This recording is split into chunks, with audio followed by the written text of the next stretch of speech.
Hello students, स्वागत है आप सभी का आज के इस वीडियो लेक्चर में। तो आज इस लेक्चर में हम स्टार्ट करने वाले हैं अपने 11th क्लास के लिए मैथमेटिक्स की सीरीज को। क्लास 10th की जो मैथमेटिक्स की सीरीज चल रही थी उसे हमने कंप्लीट कर दिया है। कंप्लीट प्लेलिस्ट आपके इस चैनल पर अवेलेबल है। जो भी 10th क्लास के बच्चे हैं एग्जाम से पहले अपना क्विक रिवीजन करके उस सीरीज को अपना खत्म कर सकते हैं। तो अब हम स्टार्ट करने जा रहे हैं 11th क्लास के मैथमेटिक्स को। आज हम पहला चैप्टर स्टार्ट करेंगे जो कि है सेट, और ये सीरीज आगे तक कंप्लीट करी जाएगी जिसमें आपको complete mathematics for 11th class complete पढ़ाया जाएगा। तो बने रहिए इस सीरीज के साथ, कंप्लीट लेक्चर्स के साथ। कोशिश रही कि हमेशा डेली आपके विदाउट किसी रुकावट के, बिना किसी रुकावट के डेली जो है लेक्चर्स डाले जाएंगे। लेकिन कोई इन्फॉर कोई जरूरी काम पड़ जाता है फिर कोई रीजन से, तो एक दो दिन बीच में मिस हो सकते हैं, वरना ये सीरीज कंप्लीट चलने वाली है। जो 11th क्लास में इस साल बच्चे पढ़ रहे हैं, कंटिन्यू रहे सीरीज में, देखते रहेंगे कैसे चैप्टर्स चल रहे हैं। स्टेप बाय स्टेप हम सभी चैप्टर्स को कवर करेंगे और पूरी इस लेक्चर सीरीज को कंप्लीट करेंगे। तो बिना किसी देरी के आज हम स्टार्ट करते हैं अपने फर्स्ट लेक्चर को विद फर्स्ट चैप्टर।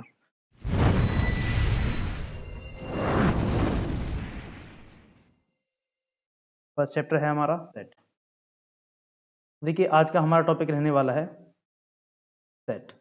कि सेट क्या होता है, क्लास 11th का फर्स्ट चैप्टर है और पहला ही टॉपिक है, तो बिल्कुल बड़े ध्यान से इस टॉपिक को कवर करेंगे, पढ़ेंगे कि सेट क्या होता है, कैसे इसे लिखा जाता है और कितने तरीकों से हम इसे लिख सकते हैं। तो देखिए सेट को स्टार्ट करने से पहले हम क्या करते हैं, कुछ एग्जांपल्स पढ़ते हैं।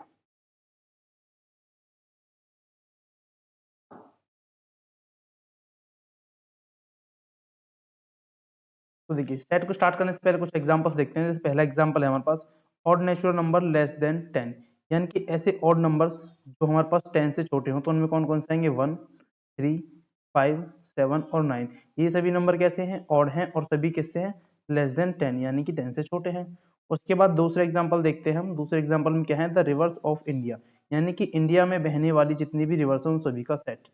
ठीक है, जैसे गंगा, यमुना और भी जैसे रिवर्स हैं वो सभी कौन सी आएंगी, एक इंडिया की रिवर्स में काउंट करी जाएंगी। ठीक है, उसके बाद नेक्स्ट एग्जांपल हम देखते हैं कि the vowels in the English alphabet namely A, E, I, O, U. तो ये सभी क्या है, इंग्लिश में जो अल्फाबेट्स होते हैं उन सभी की वोवल्स हैं। आप सभी को पता है वोवल्स कितने होते हैं, 5 वोवल्स होते हैं, जो कि इस तरह आपको गिवन है, ए, ई, आई, ओ एंड यू। उसके बाद हमारे पास नेक्स्ट एग्जांपल है वेरियस काइंड्स ऑफ ट्रायंगल। अब ट्रायंगल्स के कई टाइप्स होते हैं, जैसे हो गया आपका स्केलन हो गया, आइसोस्केल हो गया, और सिमिलर हो गया, सॉरी इक्विलेटरल हो गया, या फिर अगर एंगल के बेसिस पे देखें तो एक्यूट एंगल ट्रायंगल हो गया, ऑब्ट्यूज हो गया, राइट एंगल ट्रायंगल होगा। तो सभी क्या है, ट्रायंगल्स के टाइप्स हो गए। ठीक है, लेकिन है तो सभी ट्रायंगल्स, वो इस वाली कैटेगरी में आ जाएंगे। उसके बाद नेक्स्ट हम देखते हैं कि प्राइम फैक्टर्स ऑफ 210, यानी कि इस 210 के अगर हम प्राइम फैक्टर्स निकालें तो क्या आएंगे, 2, 3, 5 एंड 7। तो ये सभी क्या आएंगे, इसके प्राइम फैक्टर्स आएंगे, इसके अलावा इनका कोई प्राइम फैक्टर नहीं आएगा। ऐसे ही अगर हम नेक्स्ट एग्जांपल को देखें, एग्जांपल नंबर 4, तो उसमें क्या है, the solutions of the equation x square minus 5x plus 6 equal to 0। ये क्वाड्रेटिक इक्वेशन है। जब आप इसका सॉल्यूशन करोगे, जैसे कि आपने 10th क्लास में पढ़ा होगा कि क्वाड्रेटिक इक्वेशन को सॉल्व कैसे करते हैं, तो सॉल्व करने के बाद आपके पास एक तो 2 आएगी वैल्यू और एक 3। तो ये क्या है, इसके रूट्स कह सकते हो, या फिर इसकी x की वैल्यू कह सकते हो, या फिर 0 कह सकते हो। तो ये इसकी वैल्यू हो गई। तो ये सभी आप देखोगे, ये सभी अपने आप में वेल डिफाइंड ऑब्जेक्ट्स हैं, या फिर कह सकते हैं वेल डिफाइंड कलेक्शंस हैं। अगर आप 10 से छोटे जितने भी हमारे पास नेचुरल नंबर है ऑड, उनको निकालोगे तो भी यही आएंगे। अगर मैं नहीं निकालूंगा तो ये भी, या फिर आपकी कोई दोस्त हो, या फिर कोई और इसका इंडिया में या फिर कहीं और रह रहा हो, तो 10 से छोटे जितने भी सभी आपके पास जो नंबर्स होंगे ऑड नेचुरल नंबर, तो वो सब यही आएंगे, चाहे मेरे लिए हो या फिर आपके लिए या फिर किसी और के लिए। ऐसे ही अगर हम बात करें इंग्लिश वॉवल्स की, तो इंग्लिश वॉवल्स आप पढ़ो या मैं पढ़ूं या कोई और पढ़े, सभी के लिए यही होंगे। इनके अलावा कोई इंग्लिश में वॉवल्स है नहीं, तो सभी के लिए यही बात ट्रू है।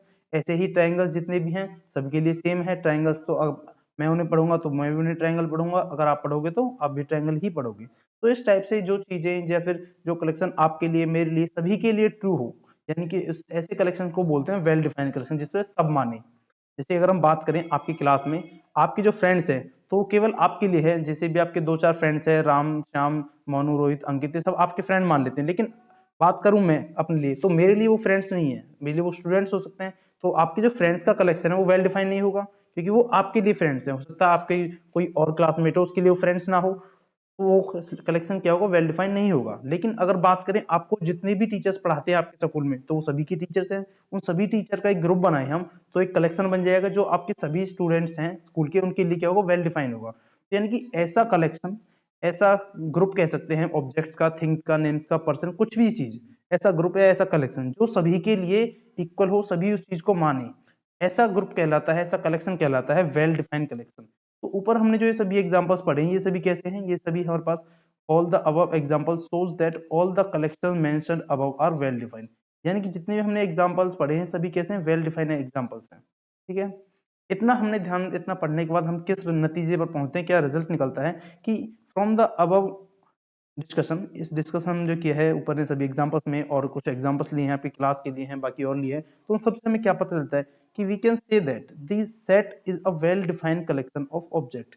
यानी कि अगर हम सेट की कोई डेफिनेशन बनाए या फिर परिभाषा बताना चाहें, जो हमारे मैथमेटिशियंस ने हमें ड्रॉ निकाल के दी है, बना के दी है, वो क्या है कि collection of well defined object is called set. यानी कि अगर हम सेट को डिफाइन करना हो तो कैसे करेंगे? Set is a well defined collection of object. जैसे कि आपने सभी एग्जांपल्स पढ़े हैं, सभी कैसे हैं? सेट के एग्जांपल हैं जो कि अपने आप में वेल डिफाइंड है। ठीक है, तो अब सेट आपको समझ में आया होगा कि सेट किसे बोलेंगे हम। इसके बाद हम और भी एग्जांपल्स लेंगे, एक्सरसाइज भी करेंगे, जिससे आपको और अच्छे से क्लियर हो जाएगा। अब इतना सेट समझने के बाद अब हम देखते हैं कि सेट को डिनोट कैसे करते हैं। तो सेट को डिनोट करने के लिए हम क्या यूज करते हैं? कैपिटल लेटर्स का यूज करते हैं। तो sets are denoted by capital letters. जैसे कि अगर आप बात करो तो कैपिटल कैपिटल ए हो सकता है, कैपिटल बी हो सकता है, सी ई कुछ भी हो सकता है, मतलब कैपिटल लेटर से हम क्या करते हैं? सेट को डिनोट करते हैं। उसके बाद the elements of set are denoted by small letter. और जो सेट के अंदर एलिमेंट्स होंगे उन्हें हम कैसे लेटर से डिनोट करेंगे? उन्हें हम small a b c d e ऐसे करके जो स्मॉल लेटर्स होंगे उनसे हम उस एलिमेंट्स को डिनोट करेंगे। या फिर वो नंबर्स भी हो सकते हैं, किसी का नेम भी हो सकता है। तो इस टाइप से हम क्या करेंगे? सेट के एलिमेंट्स को डिनोट करेंगे, और सेट को डिनोट करने के लिए क्या करते हैं? कैपिटल लेटर्स का यूज करेंगे। अच्छा, अब बात आती है कि सेट्स जो हमने ग्रुप बना दिया उसको कैसे लिखेंगे? उसको कैपिटल लेटर से रिप्रेजेंट करेंगे, और जो ब्रैकेट्स होते हैं इस टाइप के बड़े वाले ब्रैकेट, कर्ली ब्रैकेट, इनके अंदर हम सेट को लिखते हैं। अब एग्जांपल देखते हैं हम कि the set of English vowels, set of vowels in English alphabet. तो हमारे पास पहला एग्जांपल है कि हमें ऐसा सेट तैयार करना है जो किससे बना हो? इंग्लिश अल्फाबेट के वोवल से मिलकर बना हो। तो आपको पता है उसके अंदर कैसे ए होता है, ई आई ओ यू, ये चार पांच हमारे पास एलिमेंट्स होते हैं। ठीक है, और उसको लिखा कैसे? हमने कैपिटल लेटर ए से हमने इस सेट को डिनोट किया है। कैपिटल लेटर ए, यानी कि ए कोई सेट है, A equal to curly bracket open, a E I O u curly bracket close. तो इस टाइप से हमने इस सेट को रिप्रेजेंट कर दिया। तो ये क्या हो गया? रिप्रेजेंटेशन ऑफ सेट कह सकते हैं कि सेट को हम कैपिटल लेटर से डिनोट करते हैं और कर्ली ब्रैकेट्स के अंदर उसे लिखते हैं। ये तो रही इतनी बात। अब हम देखते हैं कि सेट को क्या और भी तरीके से लिख सकते हैं? तो इसका आंसर है यस। हम सेट को और दो तरीकों से लिख सकते हैं, ये भी वैसे उन्हीं में से एक तरीका है, लेकिन हम पढ़ते हैं रिप्रेजेंटेशन ऑफ सेट। तो अब जो टॉपिक हम देखते हैं रिप्रेजेंटेशन ऑफ सेट्स, की सेट्स को हम कितने तरीके से रिप्रेजेंट करेंगे। तो हम बोलेंगे the sets can be represent in two ways as follow, कि सेट्स को हम दो तरीके से लिख सकते हैं। पहला तरीका है कि रोस्टर फॉर्म और टेबुलर फॉर्म, और दूसरा तरीका है सेट बिल्डर फॉर्म। तो सेट को लिखने के लिए एक रोस्टर फॉर्म है आपके पास, इसी को हम टेबुलर फॉर्म भी कह देते हैं, और दूसरा मेथड है सेट बिल्डर फॉर्म। तो इनको डिटेल में डिस्कस करते हैं, इस सेट बिल्डर फॉर्म या फिर रोस्टर फॉर्म क्या होती है। तो पहले देखते हैं कि रोस्टर फॉर्म क्या होती है। रोस्टर फॉर्म या फिर टेबुलर फॉर्म के बारे में देखते हैं। तो in this form the set representation we write all the elements individually separated by commas. यानी कि इस फॉर्म में हम क्या करेंगे? सेट के सभी एलिमेंट्स को अलग अलग करके लिखेंगे और कॉमा से उनको अलग कर देंगे, यानी कॉमा का यूज करते हुए हम सभी एलिमेंट्स को अलग अलग लिखेंगे। जिसकी एग्जांपल हमने पढ़ा था सेट ऑफ वोवल्स। तो वोवल्स में हमने ए से कोई सेट को रिप्रेजेंट किया है, कैपिटल ए से, उसके अंदर एलिमेंट्स ए है, comma e, comma i, comma o, comma u. तो इस टाइप से हमने क्या किया? सेट को रिप्रेजेंट कर दिया। तो इस फॉर्म में जो हम सेट को रिप्रेजेंट किया है इसको बोलते हैं हम रोस्टर फॉर्म। ठीक है, इसको आप कह सकते हो टेबुलर फॉर्म। अब हम पढ़ते हैं इसकी नेक्स्ट टाइप जो कि क्या है? Set builder form. तो अब देखते हैं कि सेट बिल्डर फॉर्म में हम सेट्स को कैसे रिप्रेजेंट करते हैं। तो सेट बिल्डर फॉर्म में रिप्रेजेंट करने के लिए थोड़ी सी बात को ध्यान देते हैं। एक इनमें कॉमन प्रॉपर्टीज होती है सेट्स के सभी एलिमेंट में, वो क्या है कि all elements of set have common characteristics, और we can say that all they have similar properties. ठीक है, जितने भी सेट्स के एलिमेंट होते हैं उनमें कुछ ना कुछ कॉमन प्रॉपर्टी या फिर कैरेक्टरिस्टिक्स जरूर होती है। तो उन्हीं का यूज करके in this form we write all these elements according to them. तो उन्हीं का कुछ यूज करके, उन्हीं से कोई लॉजिक बनाकर हम उस सेट्स को लिखते हैं। तो हमने जो सेट लिया था, हमने सेट जो लिया था कौन सा सेट था कि ए हमारे पास कोई सेट था जिसमें क्या थे? ए था, ई आई ओ और यू, ये हमारे पास एलिमेंट्स थे। तो आप सभी को देखोगे कि ये क्या है? ये सभी वोवल्स हैं। तो इन सभी की प्रॉपर्टी क्या है कि अगर हम बोले कि सिमिलर इसमें क्या चीज है, तो सिमिलर में ये है सिमिलर प्रॉपर्टी कि ये जो जो सभी जो पांच एलिमेंट्स है ये सभी क्या है? ये आपके पास कि इंग्लिश अल्फाबेट्स के वोवल्स हैं, तो हम इनको कैसे लिखेंगे? ए सेट है, A is equal to curly bracket open x such that, ये जो हमारे पास डॉट डॉट है टू, इनको बोलते हैं सच दैट। तो रिप्रेजेंट कैसे करेंगे? A is equal to a set x such that x is vowel in English alphabet. तो इस तरीके से हम क्या करेंगे? सेट बिल्डर फॉर्म में लिख सकते हैं। या फिर इसको और कैसे लिखेंगे? X such that x belongs to, यहाँ लिख देंगे वोवल ऑफ इंग्लिश अल्फाबेट। तो ये जो सिंबल है ये वाला, अगर हम ऐसा सिंबल बना रहे हैं इस टाइप से, तो इसको बोलते हैं बिलोंग टू, बिलोंग टू। और अगर हम इसको ऐसा बनाकर काट देते हैं तो इसका मतलब होता है not belong to, not belongs to. यानी कि इसका मतलब ये जो सेट है इस इंग्लिश अल्फाबेट की जो ग्रुप है उसमें बिलोंग करता है, यानी कि उन्हीं में से एक है। और एक्स की कौन कौन सी वैल्यू आ सकती है? यहाँ पर एक्स की वैल्यू आ सकती है ए, आई, ओ, यू और ये वैल्यूज आ सकती हैं एक्स की जगह पर। इनके अगर हम बात करें पी, क्यू, तो ये वॉवल्स नहीं है, तो ये वाली जो वैल्यू है इसमें बिलोंग नहीं करेंगी। तो ये तो हुई सेट को रिप्रेजेंट करने के लिए दो मेथड या दो फॉर्म्स, जिनको बोलते हैं हम टेबुलर फॉर्म या फिर रोस्टर फॉर्म। दूसरी होती है सेट बिल्डर फॉर्म। दोनों को आपने रिप्रेजेंटेशन देख लिया है, रिप्रेजेंटेशन। तो आपकी जो फर्स्ट एक्सरसाइज है इतनी ही नॉलेज पर बेस है, इन्हीं के जितना भी अब तक हमने पढ़ा है कि सेट क्या होते हैं, उसे रिप्रेजेंट कैसे करते हैं, कितने मेथड्स हैं, उन्हीं के बेस पे आपकी फर्स्ट एक्सरसाइज है, जिसको हम सॉल्व करना स्टार्ट करते हैं। तो एक्सरसाइज का फर्स्ट क्वेश्चन है, क्वेश्चन नंबर फर्स्ट क्या कहता है कि which of the following are set, justify your answer. तो हमें कुछ एग्जांपल्स गिवन है यहाँ पर, उनमें से हमें बताना है कि कौन सा सेट है और कौन सा सेट नहीं है। तो पहला वाला पढ़ते हैं हम। पहले वाले में क्या है? The collection of all the months of year beginning with the letter J. तो जे लेटर से स्टार्ट होने वाले सभी मंथ का कलेक्शन करेंगे हम। यानी कि अगर हम बात करें इसमें, तो जे लेटर से कौन कौन से मंथ स्टार्ट होते हैं? जनवरी, फेब्रवरी नहीं आएगा, उसके बाद मार्च भी नहीं आएगा। अगर हम लिखना चाहें यहाँ पर, यहाँ लिख लेते हैं जनवरी, फरवरी, मार्च, अप्रैल, मई, जून, जुलाई, अगस्त, सितंबर, अक्टूबर, नवंबर और दिसंबर। तो ये सभी हमारे पास क्या हो गए?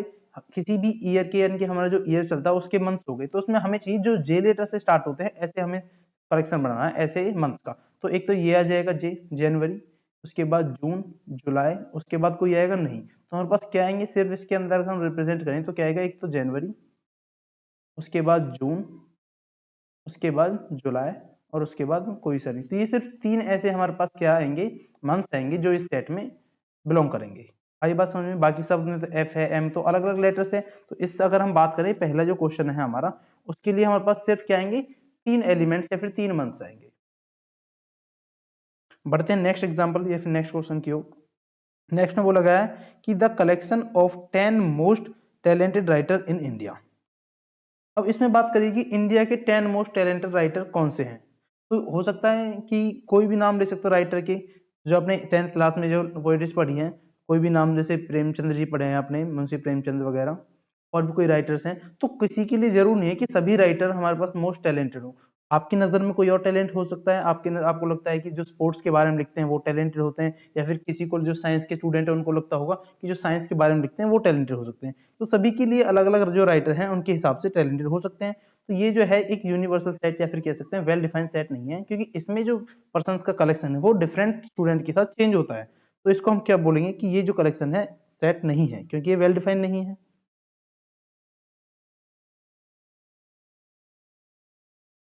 तो ये क्या बोलेंगे हम कि ये हमारे पास सेट नहीं है। नेक्स्ट पढ़ते हैं, a team of 11 best cricket batsman of the world. तो ये भी वही चीज आती है कि 10 बेस्ट क्रिकेट बैट्समैन की अगर बात करें, तो जो इंडिया के प्लेयर्स हैं, जो इंडिया में हैं, तो इंडिया वालों को ही सिलेक्ट करेंगे। जो पाकिस्तान या फिर ऑस्ट्रेलिया या फिर कहीं और कंट्री से बिलोंग करते हैं तो वो अपने वाले प्लेयर्स को सिलेक्ट करेंगे। तो यानी कि डिफरेंट प्लेस वाइज जो हमारे पास चॉइस है वो चेंज हो जाएगी। तो ये भी जो सेट का कलेक्शन है ये भी कैसा वेल डिफाइंड नहीं है। तो ये भी क्या आएगा? नॉट अ सेट की कैटेगरी में आ जाएगा। उसके बाद नेक्स्ट देखते हैं number 4, the collection of all boys in your class. तो आपकी जैसे क्लास 11th में है, उसमें सभी बॉयज का कलेक्शन क्या होगा? ये सेट कहलाएगा, क्योंकि ये एक वेल डिफाइंड कलेक्शन है। आपकी क्लास में जितने भी लड़के हैं सभी के लिए वो लड़के ही हैं, टीचर भी उनको लड़के बोलेंगे और आप भी लड़के बोलेंगे। तो सभी जो कलेक्शन है, यानी कि सभी बॉयज आपकी क्लास में, उनको हम एक वेल डिफाइंड कलेक्शन की कैटेगरी में रख सकते हैं, और इसीलिए इसको क्या बोलेंगे कि ये एक सेट है। उसके बाद नेक्स्ट एग्जांपल नंबर 5 देखते हैं कि the collection of all natural number less then 100। तो भाई 100 से छोटे जितने भी नेचुरल नंबर्स हैं वो सभी क्या आएंगे? इस कैटेगरी में आ जाएंगे, इनकी वेल डिफाइंड है सभी के लिए। तो ये भी क्या है? एक सेट है। नेक्स्ट है a collection of novels written by Munshi Premchand. अब देखिए यहाँ पर क्या है, collection of novels written by Munshi Premchand. यहाँ पर हमें बता दिया गया है कि एक ये पर्टिकुलर राइटर का नाम दिया है कि इसके द्वारा जितने भी नॉवेल्स लिखे गए हैं वो उनका अगर कलेक्शन करें तो क्या वो सेट होगा, तो भाई बिल्कुल होगा, क्योंकि इसके जितने भी नॉवेल्स हैं वो सभी के लिए सभी को पता है, सभी मानेंगे कि ये मुंशी प्रेमचंद ने लिखे हैं। तो ये नॉवेल कैसा हो जाएगा कि वेल डिफाइंड कलेक्शन हो जाएगा, इसलिए हम क्या बोलेंगे इसको कि ये एक सेट है। उसके बाद the collection of all even integer. All even integers कितने होते हैं जो टू से डिविजन लेंगे, 2 है, 4 है, 6 है, 8 है, तो सभी अगर हम बोलें कि इवन इंटीजर्स लिखे तो सभी इन्हीं वैल्यू को लिखेंगे, तो यानी कि ये भी सभी के लिए क्या है, वेल डिफाइन है, तो इसको भी बोलेंगे कि ये सेट है। नेक्स्ट देखते हैं the collection of questions in this chapter. तो इसको भी ले सकते हैं हम कि इस चैप्टर में जितने भी क्वेश्चंस हैं सभी इसी चैप्टर से बिलोंग करते हैं, तो क्या बोलेंगे कि एक वेल डिफाइंड सेट कलेक्शन है और ये एक सेट भी है। The collection of most dangerous animal in the world. अब इसको देखिए, यहाँ पर ये वर्ड आता है ना मोस्ट डेंजरस या फिर मोस्ट फेवरेट टैलेंटेड, तो ये चीजें कुछ सेट की जो है अलग सेट से थोड़ा अलग चली जाती है, क्योंकि इनकी जो चॉइस है हर किसी इंडिविजुअल पर्सन के अकॉर्डिंग चेंज हो जाती है। अब किसी को छिपकली से डर लगता हो, किसी को शेर से लगता हो, लड़कियों को छिपकली से कॉकरोच से डर लगता है, बॉयज को उनसे नहीं लगता, तो बॉयज के लिए जो है शेर डेंजरस कह सकते हैं, या फिर कुछ को तो उनसे भी नहीं लगता डर, गर्ल्स को लगता है, तो दोनों के लिए चेंज, अपनी जो चॉइस है वो चेंज हो गई, तो ये कैसा है, not a well defined collection, तो इसको बोलेंगे कि ये सेट नहीं है। नेक्स्ट क्वेश्चन की ओर बढ़ते हैं, क्वेश्चन नंबर 2। तो क्वेश्चन नंबर 2 में क्या है कि लेट ए, हमारे पास ए कोई सेट है 1 2 3 4 5 6, इस टाइप से सेट ए के एलिमेंट्स गिवन है। इंसर्ट द एप्रोप्रिएट सिंबल, इसको सिंबल बोलते हैं बिलोंग टू और इसको बोलते हैं not belong to in the blank. तो पहला पार्ट है कि 5 बिलोंग्स टू ए और नॉट, क्या 5 इस सेट के अंदर बिलोंग करता है, तो आप देखोगे भाई 5 इसके अंदर है, तो यहाँ पर सिंबल लगाएंगे बिलोंग टू, यानी कि 5 इस सेट ए के अंदर बिलोंग कर रहा है। अब बात करते हैं 8 की, सेकंड वाले में, तो क्या इस सेट के अंदर 8 है, तो आप बोलोगे बिल्कुल नहीं है, तो अगर नहीं है तो हम क्या कर देंगे, नॉट बिलोंग टू का सिंबल, यानी कि 8 जो है इस सेट ए से बिलोंग नहीं करता है। ठीक है, अगर 0 की बात करें कि 0 इस सेट के अंदर है तो नहीं है, तो यहाँ पर भी आप क्या लगाओगे, नॉट बिलोंग टू। जहां पर वो एलिमेंट उस सेट के अंदर प्रेजेंट है वहां पे ये वाला सिंबल यानी कि बिलोंग टू का यूज करोगे, और जहां पर वो प्रेजेंट नहीं है, उस सेट के अंदर नहीं है, तो वहां रिप्रेजेंट करोगे नॉट बिलोंग टू। तो पहला है 4, अगर 4 सेट ए के अंदर है तो आप बिलोंग टू लगाओगे, और नहीं है तो नहीं लगाओगे, तो हम देख रहे हैं कि यहाँ पर 4 प्रेजेंट है तो यहाँ पर लगाएंगे बिलोंग्स टू। ऐसे ही अगर बात करें 2, क्या 2 ए के अंदर है, तो बिल्कुल है जी, यहाँ बिलोंग्स टू का सिंबल आएगा, और 10 10 नहीं है तो यहाँ पर क्या आएगा, नॉट बिलोंग्स टू का सिंबल आएगा। उसके बाद क्वेश्चन नंबर 3 देखते हैं कि write the following sets in the roster form. देखिए ये कैसी फॉर्म है, ये एक सेट बिल्डर फॉर्म में लिखा हुआ है, हम क्या करेंगे, इसको रोस्टर फॉर्म में लिखेंगे। तो रोस्टर फॉर्म में लिखने के लिए पहला हमारे पास सेट है कि a is integer, a is x such that x is an integer and x belongs to -3 and 7, यानी कि -3 से बड़ा हो और 7 से छोटा हो। तो इसमें कौन कौन से एलिमेंट्स आ जाएंगे, तो हम सेट लिख लेते हैं। -3 से बड़ा क्या आएगा, -2 आएगा, फिर -1 आएगा, फिर 0 आएगा, फिर 1 आएगा, फिर 2 3 4 5 और 6। 7 से छोटा लेना है तो 7 को नहीं लेंगे, तो ये हमारे पास क्या आ गए, इस सेट के एलिमेंट्स आ गए। उसके बाद नेक्स्ट देखते हैं, b is equal to a set x such that x is natural number less than 6। तो 6 से छोटे जितने भी नेचुरल नंबर है उन सभी को इस सेट में हम अपने क्या करेंगे, इंक्लूड करेंगे। तो बी जो सी हमारे पास ये ऑप्शन सेकंड क्वेश्चन है उसमें 6 से छोटे जितने भी नेचुरल नंबर्स हैं तो कौन कौन से हैं उनको इसमें लिखेंगे। तो जो हमारे पास 6 से छोटे नेचुरल नंबर होते हैं वो कौन कौन से होते हैं, जैसे कि अगर हम बात करें तो यहाँ पर सेट का पहले ब्रैकेट ओपन करेंगे, तो पहला नेचुरल नंबर 1, फिर 2, फिर 3, फिर 5, फिर 4, 4 और 5, 6 नहीं लेंगे क्योंकि हमसे बोला है 6 से छोटे वैल्यू चाहिए, तो क्या कर देंगे 6 से छोटे वाली वैल्यू, तो ये आ गया सेकंड के लिए आंसर।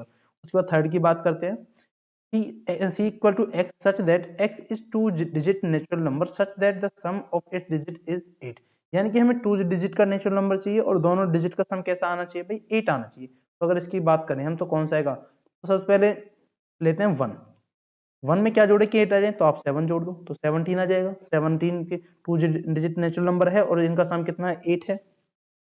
ऐसे ही हम थोड़ी सी और आगे बढ़ते हैं, चेंज करते हैं, 2 और हम 2 और 6 ले सकते हैं, क्योंकि 2 और 6 को भी ऐड करेंगे तो कितना आएगा, 2 और 6 को ऐड करेंगे तो भी हमारे पास क्या आएगा, 8 ही आएगा। ऐसे ही 3 और 5 को ले सकते हैं, यानी कि 35 या फिर 44 ले सकते हो आप, या फिर 53 ले सकते हो, 62 ले सकते हो और 71 ले सकते हो। तो ये सभी क्या है, नेचुरल नंबर्स हैं जो हमारे पास क्या आएंगे, एक मिनट, एक 80 और ले सकते हैं हम इसमें, 80 भी क्या है इसी के अंदर आ जाएगा, क्योंकि 8 और 0 क्या होते हैं, 2 डिजिट है, नेचुरल नंबर है और दोनों का सम क्या होता है, 8 होता है। आई बात समझ में? अब करते हैं नेक्स्ट क्वेश्चन को। क्वेश्चन नंबर पार्ट एन की थर्ड के फोर्थ पार्ट पर ध्यान देते हैं कि D is a set such that x is a prime number which is divisor of 60। तो 60 के प्राइम नंबर जो भी होंगे वो हम सेट में लेंगे। तो डी को सेट बनाएंगे, सेट की अगर बात करें तो 60 के प्राइम नंबर्स कौन से होते हैं? तो एक तो 2 होता है, एक 3 होता है, उसके बाद क्या आ जाएगा 5। तो 5 एक प्राइम नंबर है, 3 भी प्राइम नंबर है और 2 भी। तो अगर हम बात करें तो हमारे पास 60 के जो प्राइम नंबर्स का सेट क्या आएगा 2, 3 और 5। 4 भी आएगा लेकिन 4 प्राइम नंबर नहीं है तो इसलिए हम 4 को इसमें नहीं लेंगे। नेक्स्ट देखते हैं 5 ई को देखते हैं हम। ई सेट है the set of all letters in the world trigonometry. तो यानी कि हमें इस ट्रिग्नोमेट्री वर्ड में जितने भी लेटर्स हुए हैं उनको क्या करना है, सेट की फॉर्म में लिखना है। तो देखिए ट्रिग्नोमेट्री में टी है तो हम टी लिख देंगे, उसके बाद आर है तो हम आर लिख देंगे, उसके बाद आई है तो आई लिख दिया, फिर जी है, फिर ओ है, फिर एन है, फिर देखो ओ दोबारा आ गया। तो सेट को लिखते समय एक बात और ध्यान रखनी है कि किसी भी एलिमेंट को हम रिपीट नहीं करेंगे। तो ओ बेशक 2 बार है, हमने एक बार लिख दिया इतना ही इनफ है, ओ को हम दोबारा नहीं लिखेंगे। ओ के बाद क्या है एम है तो एम लिख देंगे, फिर ई है ई लिख दिया, टी हमने लिख दिया तो टी को भी नहीं लिखेंगे, आर भी हमने लिख दिया है। अब क्या बच गया वाई। तो ये क्या हो गया हमारे पास, इस ई जो सेट है उसको इस टाइप से हमने रोस्टर फॉर्म में लिख दिया। कौन से एलिमेंट आए चेक करो फिर से, T, R, I, G, O, N, M, E और वाई। ठीक है, नेक्स्ट क्वेश्चन देखते हैं the set of letters of the world better. तो ये आपके लिए होमवर्क है, इसको आप खुद से लिखोगे। अब करते हैं क्वेश्चन नंबर 4। क्वेश्चन नंबर 4 में क्या है, right the following set in the set builder form. तो जो हमारे पास एक गिवन है इसको क्या करेंगे, सेट बिल्डर फॉर्म में लिखेंगे। तो फर्स्ट के लिए क्या लिखते हैं, हम इधर लिख लेते हैं। फर्स्ट के लिए कोई भी सेट ए मान लेते हैं, A is a set x such that x के ए के अंदर कौन सा एलिमेंट है, एक्स एलिमेंट है, और एक्स की प्रॉपर्टी क्या है, x is a multiple of 3। ऐसा कह सकते हैं। ये 3, 6, 9 और 12 ये सब क्या 3 के मल्टीपल ही तो है। तो इनको क्या लिख सकते हैं, या तो x मल्टीपल ऑफ 3 या फिर, लेकिन 12 तक है तो हमें ये भी लिखना होगा कि 12 से छोटे हैं। या फिर हम इसको लिख सकते हैं कि x बिलोंग्स टू 3n। ठीक है, इसको ऐसा लिख सकते हैं कि x इक्वल क्या लगेगा, फिर x is equal to 3n के इक्वल है, जहां पर n की वैल्यू कितनी है, n लाई करता है हमारा 1 और 5 के बीच में, यानी कि n जो है एक या तो 1 के इक्वल है और 5 से छोटा है। तो इस टाइप से हम क्या करते हैं, इसको लिख सकते हैं। तो फर्स्ट के लिए अगर हम लिखना चाहें सेट बिल्डर फॉर्म तो क्या बन गई है, इसको थोड़ा और साफ करके लिख देते हैं अच्छे से। इधर लिख देते हैं ए इज अ सेट इनमें एक्स टाइप के एलिमेंट है सच दैट एक्स जो है एक्स इक्वल है आपका 3n के, और जहां पर n की जो वैल्यू है 1 और लेस देन 5। या फिर अगर लेस देन 5 ना लिखकर आप इधर 4 लिख सकते हो और 4 के इक्वल लगा सकते हो। तो इस टाइप से आपका क्या बन जाएगा, सेट बन के तैयार हो जाएगा। ठीक है, ऐसे ही अगर हम बात करें हम ऐसे ही 2 में आ जाएगा ये, इसको क्या लिख देंगे 2 इंटू एन लिख देंगे, इसको 5 इंटू एन लिख देंगे, इसको 2 इंटू एन लिख देंगे एंड तक। अच्छा ये वाला देखते हैं 4, इसमें लास्ट तक चल रहा है तो इसको सिंपली लिख सकते हैं, इसमें सभी 2 के मल्टीपल है, फिर इसको कह सकते हैं सेट ऑफ इवन नंबर। तो अगर